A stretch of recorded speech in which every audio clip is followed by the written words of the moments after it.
साथ मैं हूं आपकी मेज़बान समीन नवाज।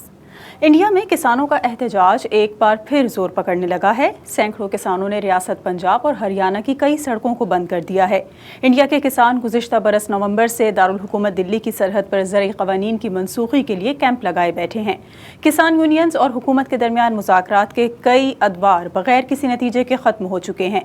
हुकूमत का मौक़िफ़ है कि ज़रई क़वानीन से किसानों की आमदन में इजाफा होगा, जबकि किसान यूनियंस के मुताबिक ये क़वानीन गैर मुनसिफ़ाना और इस्तेहसाल का बाइस हैं। इंडिया के वज़ीर आज़म नरेंद्र मोदी ने इन ज़रई इस्लाहात को मुल्क के शोबा ज़राअत के लिए इंतहाई अहम करार दिया है, लेकिन किसानों का कहना है कि काश्तकारी और पैदावार में इजाफे के वादों के बरक्स ये क़वानीन उन्हें गुर्बत में धकेल देंगे। इंडिया में किसानों की तहरीक की तारीख पुरानी है और गुज़िश्ता 100 बरस में पंजाब, हरियाणा, बंगाल, जनूबी और मगरबी इंडिया में बहुत सारे मुजाहरे हुए हैं। इस बार भी कुछ ऐसा ही हुआ है, क्योंकि किसानों का ख्याल है कि वो जो चाहते थे वो नए कानून में नहीं।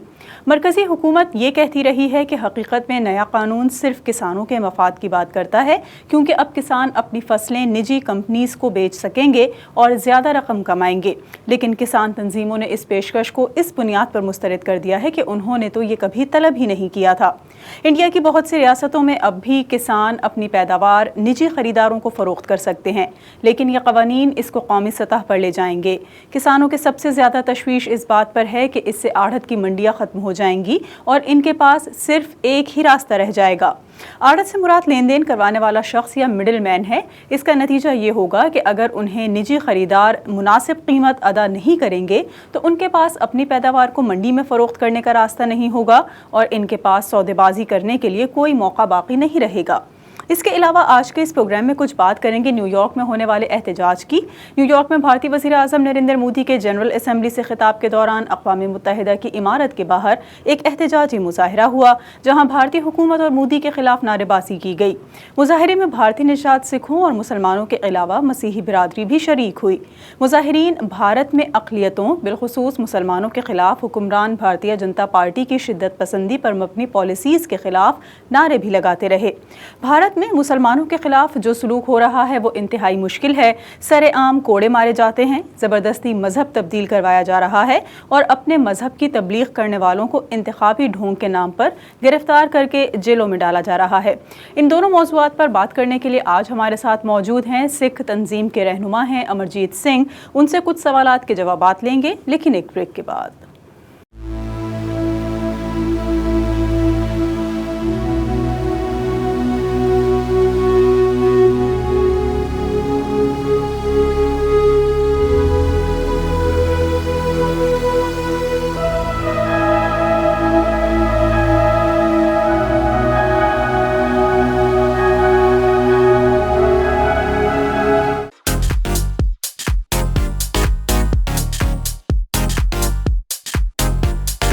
गाड़ी खराब हो गई है तो हरगिज परेशान ना हो, यहाँ वहाँ कहीं ना जाएं।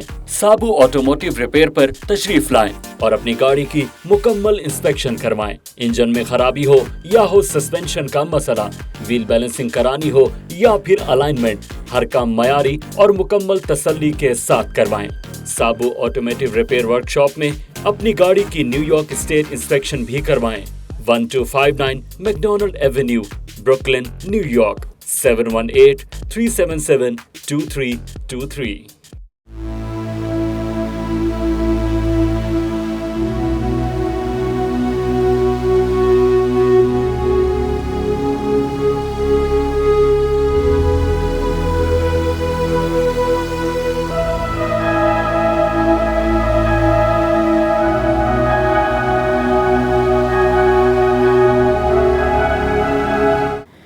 वेलकम बैक नाजरीन। प्रोग्राम में एक बार फिर आपको खुश आमदीद कहेंगे। सिख रहनुमा अमरजीत सिंह हमारे साथ आज के इस प्रोग्राम में मौजूद हैं। बहुत शुक्रिया अमरजीत साहब, आपने वक्त दिया प्रोग्राम के लिए। मुझे सबसे पहले ये बताइए कि इंडिया में किसानों की जो भारत बंद हड़ताल का सिलसिला जारी है, किसान नए ज़रई क़वानीन के खिलाफ एहतजाज कर रहे हैं। ये एहतजाज अब क्यों जारी है और नए ज़रई क़वानीन क्या हैं? देखिए, जिस दिन भारत बंद का सदा दिया गया है, एक्चुअली ये वो दिन था जिस दिन भारत के प्रेसिडेंट कोविंद ने उन 3 बिलों पे साइन करके उसको कानून में कन्वर्ट किया था। यही कारण था कि ये दिन भारत बंद के लिए चुना गया और इसकी एक अच्छी कोइंसिडेंस थी कि मोदी अमेरिका में था और उसको अकेला यही नहीं कि माइनॉरिटीज ने उसको चैलेंज किया और चेज किया, किसानों का एजिटेशन जो वहां था उसका रिफ्लेक्शन भी यहाँ था, और बहुत बड़ी गिनती में किसानों के झंडे उठाए हुए जो हैं मुजाहरा करने वाले वो भी उसमें शामिल थे। सो जाहिर है कि एक तरफ एक अंदाजे के मुताबिक 900 से ज्यादा जो है वो मौतें हो चुकी हैं इस किसान एजिटेशन के चलते। अब इसका जो दायरा कार है वो अकेला पंजाब, हरियाणा या दिल्ली तक महदूद नहीं है, जैसे इस बंद ने ये साफ किया कि भारत भर में ट्रेनों की आवाजाही पे भी काफी बुरा असर पड़ा, और इवन कर्नाटका, तेलंगाना, तमिलनाडु में भी बड़े बड़े प्रोटेस्ट हुए। तो जाहिर है कि हुकूमत के ऊपर दबाव तो बन रहा है, लेकिन कुछ उनका ऐसा अपना इस किस्म का पॉलिटिकल एजेंडा है कि खासतौर पे जो यूपी में 2022 में इलेक्शंस हैं वो कोई अपना कमजोर पार्ट नहीं दिखाना चाहते, लेकिन अल्टीमेटली मेरा ख्याल है भी अकेले भारत में नहीं, अगर दुनिया में कहना हो तो इतना लंबा वक्त किसी एजिटेशन का सरवाइव करना, वो भी अपनी लैंड पे नहीं। जो अब पंजाब से किसान आते हैं वो 300 मील दूर दिल्ली में आके बैठे हुए हैं, और इसमें औरतें बहुत बड़ी गिनती में शामिल हैं। बेशक भारत का गोदी मीडिया इस सभी को बिल्कुल इग्नोर कर रहा है, लेकिन आम लोगों तक भी अब ये मैसेज पहुंच रहा है, और बाहर डायस्पोरा में भी इस सारे किसान एजिटेशन ने एक ऐसी एनर्जी भरपा की है कि भारत की हुकूमत के खिलाफ जोरदार प्रोटेस्ट हर तरफ हो रहे हैं। अमरजीत साहब, ये बताइए कि हुकूमत ने कवानीन में तब्दीली की तजवीज़ दी है और मुज़ाकरात जो चल रहे हैं हुकूमत और किसानों की तंजीम के खिलाफ, इन कवानीन को इन मुज़ाकरात के बावजूद 18 माह तक मुअत्तल करने की पेशकश भी की है, लेकिन किसानों का कहना है कि वो इन कवानीन की मुकम्मल मनसूखी से कम किसी भी चीज़ के लिए तैयार नहीं। आपको हालात क्या रुख इख्तियार करता नजर आते हैं? देखिए मोहतरमा, इसका ब्रीफ अगर मैं बैकग्राउंड दूं कि पहले 6 महीने उन्होंने ऑर्डिनेंस वो लाए, और 3 कानून जो ये बिल बाद में कानून बनाए पार्लियामेंट ने, ना इस पे किसी ने डिस्कस किया, ना किसानों की किसी ऑर्गेनाइजेशन को कॉन्फिडेंस में लिया, ना ही एग्रीकल्चर एक्सपर्ट्स ने कोई अपना इसके ऊपर कोई उनकी राय ली गई, और इसको सुप्रीम कोर्ट में चैलेंज किया गया। जो 18 महीने की सस्पेंशन है गवर्नमेंट की ओर से, एक्चुअली ये सुप्रीम कोर्ट के ऑर्डर के ऊपर निहित है, और इसमें भी अगर बात करें तो अब ऑलमोस्ट 1 साल होने को हुआ है।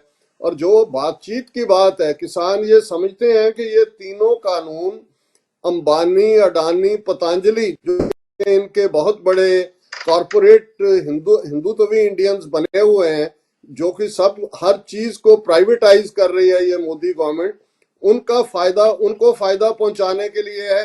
10-11 दौर बातचीत के 26 जनवरी 2021 तक चले, लेकिन उनमें से निकलना कुछ नहीं था। किसानों ने एक बात बिल्कुल वाज़ेह की हुई है कि हम इन तीनों कानूनों का मुकम्मल खात्मा चाहते हैं, इनमें कोई गुंजाइश नहीं है कि इनको आप कोई अमेंडमेंट के साथ इंप्रूव कर सके।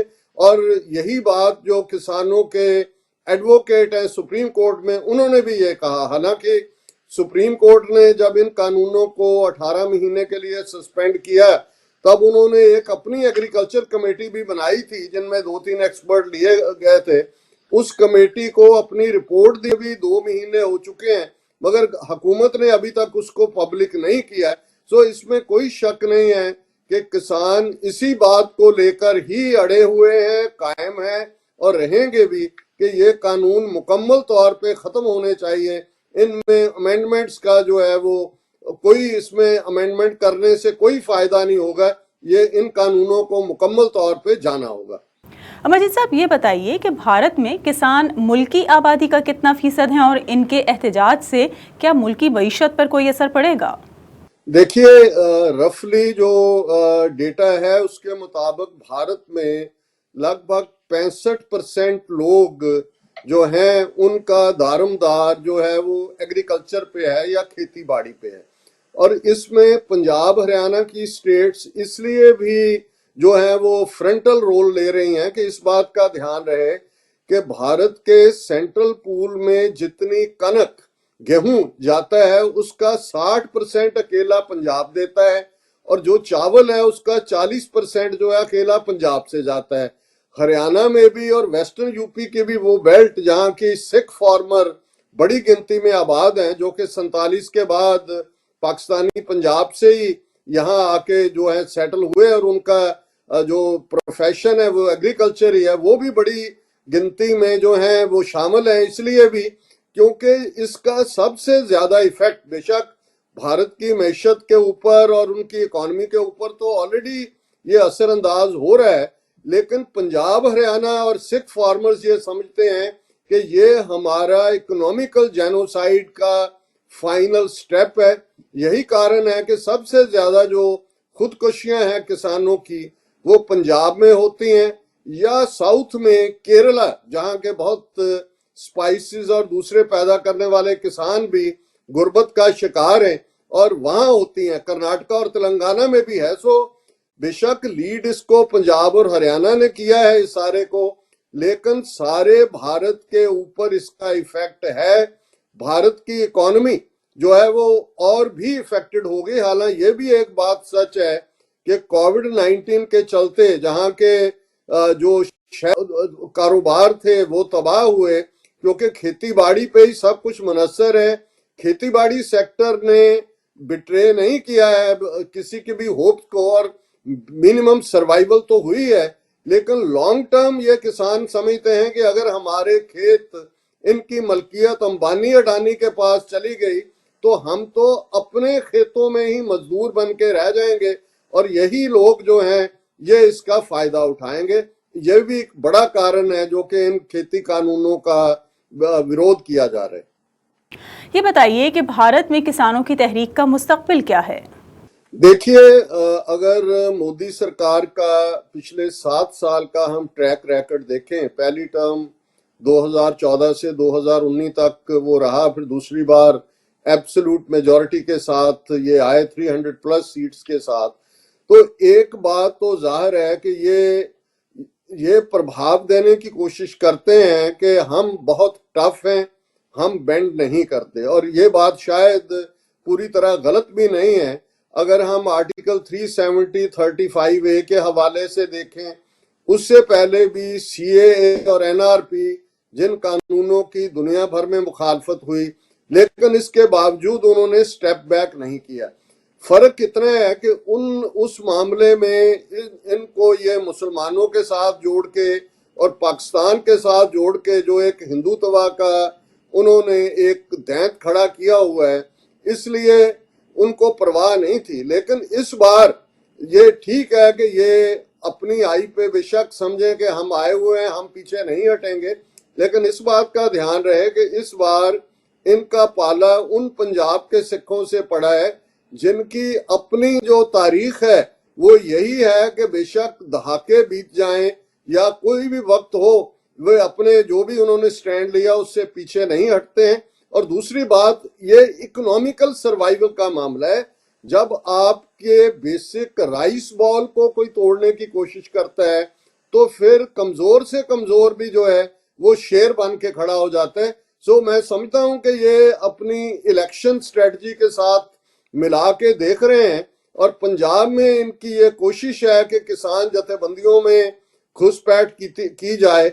और कैप्टन अमरिंदर जिसने पंजाब के चीफ मिनिस्टर के बतौर रिजाइन किया है, आज वो अमित शाह से मिला है, और ऐसी पॉसिबिलिटीज हैं कि captain Amarinder Singh BJP join कर सकता है। पंजाब में भी इलेक्शंस हैं 2022 में, तो उस हालात में हो सकता है कि अपना कोई चेहरा सामने रख के ये क्रेडिट उसको दें, वापस ले लें, लेकिन बीजेपी इसको सीधे हार के तौर पे नहीं लेगी कि उनकी डिफीट हो, क्योंकि उसका फिर इफेक्ट जो है वो आने वाली इलेक्शंस में 2022 में पंजाब और यूपी में, और 2024 में जब दोबारा पार्लियामेंट की इलेक्शन होनी है उन पे पड़ेगी। सो अभी तो वेट एंड सी की स्ट्रेटजी है, और दोनों तरफ का जो रुख है वो काफी कड़ा रुख है।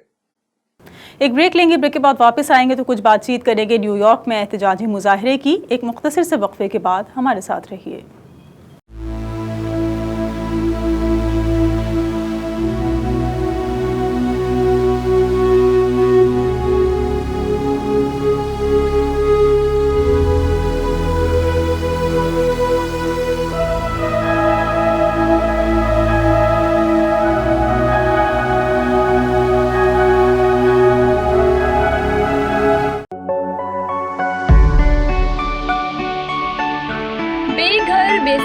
और जरूरतमंदों की उम्मीद एक न रिलीफ।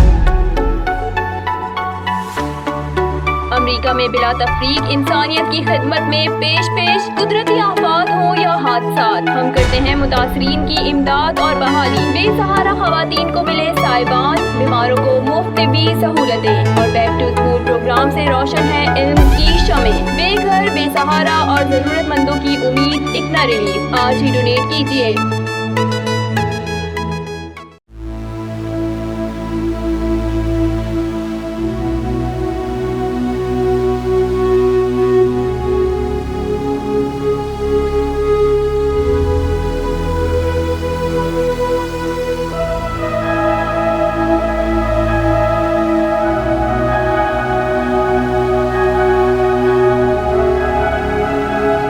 वेलकम बैक नाजरीन। प्रोग्राम में एक बार फिर आपको खुशामदीद कहेंगे।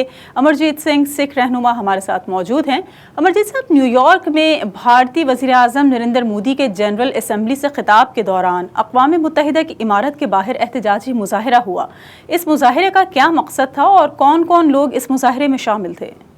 देखिए, एक बात हमने बड़ी वाज़ेह की हुई है कि जो भी भारत का वीआईपी सो कॉल्ड, वो प्राइम मिनिस्टर हो या उनका कोई और मिनिस्टर हो, जब बाहर आते हैं और ख़ास तौर पे सितंबर के महीने में जब यहाँ यूएन जनरल असेंबली का सेशन होता है, तो पिछले 30 साल से तो मैं खुद प्रोटेस्ट को लीड कर रहा हूँ, ये होता है। लेकिन इस बार खास तौर पे जो मोदी का माइनॉरिटीज के प्रति एटीट्यूड है, या जो हिंदुत्व या नाजीज़म की तर्ज की इनकी हुकूमत है, उसका विरोध बहुत बड़े पैमाने पे हो रहा है वहां भी और यहाँ भी। और हमने इस बात को इस बार यकीनी बनाया था कि इसको हम पूरी तरह चेज करेंगे।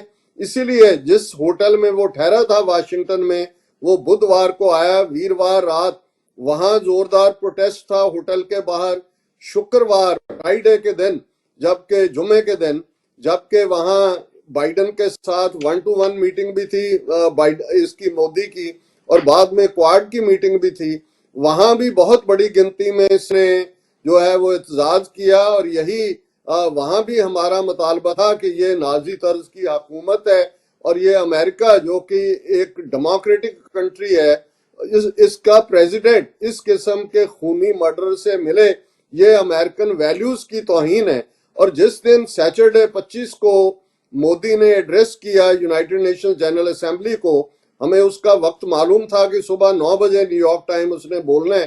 सो चारों तरफ से, वो न्यूयॉर्क, न्यू जर्सी, कनेटिकट ही नहीं, अमेरिका भर की स्टेटों से रिप्रेजेंटेटिव्स भी आए हुए थे। सो सुबह 9 बजे 400-500 के करीब सिख जो हैं वो यूएन जनरल असेंबली के बाहर इकट्ठे थे। और जैसे जैसे वक्त बढ़ता गया, ये गिनती और भी बढ़ती चली गई। और बाद दोपहर हमें वहां कश्मीरी भाई बहनों ने भी एक अपनी रैली रखी हुई थी, उसमें भी हमने ज्वाइन किया। सो ये टुगेदरनेस के साथ, जिसमें American Gurdwara Prabandhak committee, east coast Sikh coordination committee, Sikhs for justice, Sikh youth of America, Shiromani Akali Dal Amritsar, ये सभी ऑर्गेनाइजेशंस, और क्योंकि यहाँ बड़ी गिनती में सिख रहते हैं, गुरुद्वारे 40 के करीब गुरुद्वारे जो है अकेले न्यूयॉर्क में हैं, सो बहुत से गुरुद्वारों ने बसों का प्रबंध किया हुआ था। ऐसे मौके के ऊपर ये सिख कौम का इशू बन जाता है। इसमें कोई एक अकेली ऑर्गेनाइजेशन को जो है वो हम समझते हैं कि ये सभी का एक इकट्ठे तौर पे किया हुआ मुजाहरा था और जिसने बिल्कुल इनको हिला के रख दिया। ये बताइए कि भारत में अक़लियतें तो कभी भी महफूज नहीं रहीं, लेकिन अब खुद हिंदू भी इस शिद्दत पसंदी का शिकार हैं।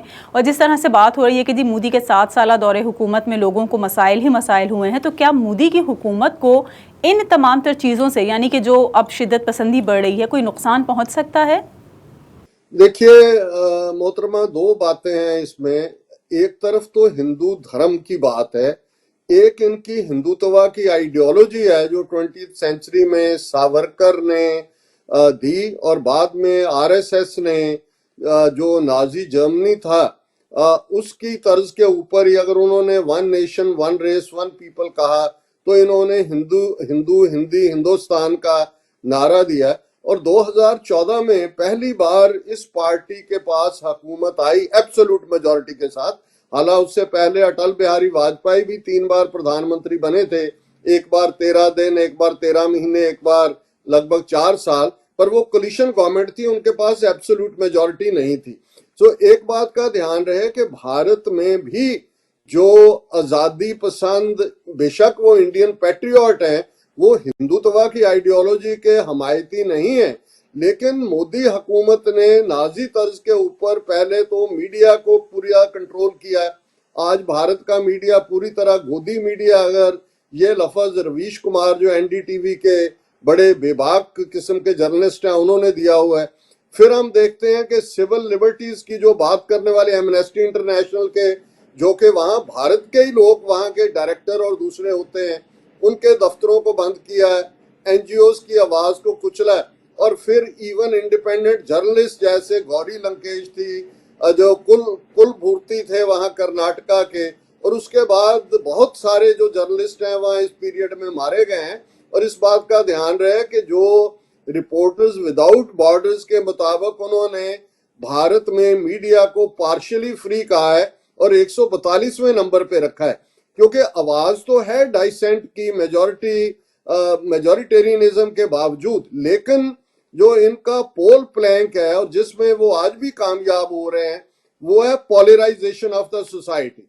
हिंदुओं में इस कदर इनसिक्योरिटी का पैदा करना, क्योंकि कुल मिला के बेशक हम दलित की बात करते हैं, वो भी परसिक्यूट हो रहे हैं, दूसरे भी हैं, मगर जब वो हिंदू वर्सेस नॉन हिंदू का पत्ता खेलते हैं तो 80% भारत में तो जो है वो पॉपुलेशन हिंदू पॉपुलेशन है। वो चाहे दलित, जिनको ये हिंदू भी मानने को तैयार नहीं है, उनको अनटचेबल या अछूत कहते हैं। सो किसी हद तक उनको लगता है कि उनके जो पोल प्रोस्पेक्ट्स हैं वो इस पोलराइजेशन से निकलते हैं। बेशक भारत का अपना इमेज इंटरनेशनली बहुत नीचे गया है, बहुत बदनामी हो रही है, भारत को एक जिसको नेगेटिविटी मिल रही है, लेकिन उनको वो ये लगता है कि वो अपने पोलराइजेशन के एजेंडे में कामयाब हो रहे हैं। बाकी तो आने वाले पीरियड में पता लगेगा, क्योंकि गुंडागर्दी के जोर पे वोटें ली भी जा रही हैं, ईवीएम मशीनों के ऊपर भी जो है वो सवाल उठाए जा रहे हैं कि भाई इनमें भी ये गड़बड़ कर रहे हैं। लेकिन आज की डेट में ऐसे लगता है कि उन्हें लगता है कि वो अपने एजेंडे को, हिंदुत्व के एजेंडे को, हिंदी हिंदुस्तान के एजेंडे को आगे ले जा रहे हैं और उन्हें जो है वो मेजॉरिटी की सपोर्ट हासिल है। ये बता दें आखिर में कि भारत में अक़लियतों के साथ रवा सलूक इंतहाई नामुनासिब है और कश्मीर में भी जो कुछ भारत की जानिब से किया जा रहा है वो भी सबके सामने है। लेकिन अगर हम अक़वाम मुत्तहिदा की बात करते हैं तो अक़वाम मुत्तहिदा के प्लेटफॉर्म से भी भारत को इस हवाले से ना ही किसी तनक़ीद का सामना होता है, ना ही उसकी तरफ से कोई इंस्ट्रक्शंस सामने आती हैं, ना कोई करारदाद पास होती है। तो आखिर इन तमाम तर चीज़ों में आप अक़वाम मुत्तहिदा के किरदार को कैसे देखते हैं? देखिए मोहतरमा, मैं अक्सर एक कोट यूनाइटेड नेशंस के बारे में कहता हूँ, लिखता हूँ कि ये स्पाइनलेस, गटलेस, टूथलेस ऑर्गेनाइजेशन है। अगर ऐसा ना होता तो आज भी जब हम कश्मीर की बात करते हैं तो यूनाइटेड नेशंस सिक्योरिटी काउंसिल के रेजोल्यूशन आज से 70+ ईयर्स पहले थे कि वहाँ प्लेबिसाइट करवाया जाए, रायशुमारी करवाई जाए, लोगों से उनकी राय पूछी जाए। तो अगर वो एक एजेंडा जो कि यूएन सिक्योरिटी काउंसिल के 13-14 रेजोल्यूशंस है उसको इम्प्लीमेंट नहीं कर सके तो और इनसे क्या तवक्को है। हम ये समझते हैं कि अल्टीमेटली अमेरिका जो डोमिनेट करता है इस सारे यूएन के एजेंडे को भी, ये उनकी ही विम्स के ऊपर या उनकी विशेष के ऊपर ही फैसले होते हैं। और क्योंकि चाइना के अगेंस्ट जो अमेरिका ने फ्यूचर का अपना एजेंडा बनाया हुआ है, भारत एक स्ट्रेटेजिक पार्टनर के तौर पे वहां उनका जो है वो साथी है, इसलिए अमेरिका ने आंखें मूंदी हुई हैं। अब ट्रंप के पीरियड में ही कश्मीर में आईनी गुंडागर्दी की गई जब 5 अगस्त 2019 को कश्मीर का रुतबा खत्म किया गया, और बाइडन जो कि अदरवाइज 40 साल लगभग सेनेट में रहे, ह्यूमन राइट्स की कमेटी को भी, इंटरनेशनल रिलेशन कमेटी में जो है वो चेयर करते रहे। हालांकि मोदी की इस विजिट के वक्त वाइस प्रेसिडेंट कमला हैरिस ने जरूर डेमोक्रेसी की बात करते, थोड़ा बहुत जो है वो आवाज दी कि भाई वहां क्या हो रहा है। लेकिन बाइडेन ने तो जब ये दोनों मिले भी उसके बाद ज्वाइंट प्रेस कॉन्फ्रेंस भी नहीं करने दी, ये कह के कि नहीं नहीं नहीं यहाँ का मीडिया टू द पॉइंट नहीं है, आपका मीडिया बहुत अच्छा है। हालांकि ये एक अलग किस्म की तनज थी, लेकिन अगर मोदी को यहाँ फेस करना पड़ता अमेरिकन मीडिया को तो जरूर ये सवाल आते। लेकिन यूनाइटेड नेशंस जनरल असेंबली से हमें ना पहले तवक्को थी ना आज तवक्को है। ये अल्टीमेटली किस डायरेक्शन में अमेरिका ले जाना चाहता है किसी भी मुद्दे को, यूनाइटेड नेशंस जो है उसी को ही फॉलो करती है।